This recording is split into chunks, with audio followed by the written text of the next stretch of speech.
Welcome to the Slop Temple. We pray this video helps. In this video, I will explain how to use Roblox rigs in Blender. First, you'll need to export your character or rig from Roblox Studio. Make sure all the individual parts are clearly named and organized before you export. Then, open Blender and clear out the default scene elements like the cube, light, and camera. This sets up a clean workspace for importing your rig, making the next steps much smoother and more efficient for your creative process. Now, let's bring your rig into Blender. Go to File, then Import, and select FBX. It's crucial to enable automatic bone orientation in the import settings to ensure your rig's joints are correctly aligned. Once imported, you'll likely need to scale it up significantly, often by a factor of 100, to match Blender's default unit system.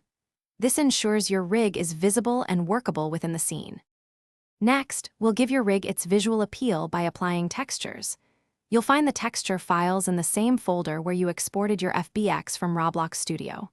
In Blender, switch to the shading workspace. For each part of your rig, create a new material and then link the corresponding texture image to the base color input of the principled BSDF shader. This brings your Roblox character to life with its original colors and details. Finally, let's get your rig moving. Confirm that your imported rig includes an armature and that the mesh is properly parented to it.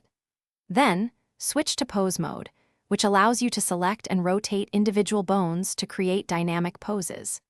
You can then use Blender's animation tools to set keyframes for these poses, enabling you to craft simple, expressive movements for your Roblox character within your Blender projects. Thanks for watching. Consider subscribing if we helped you.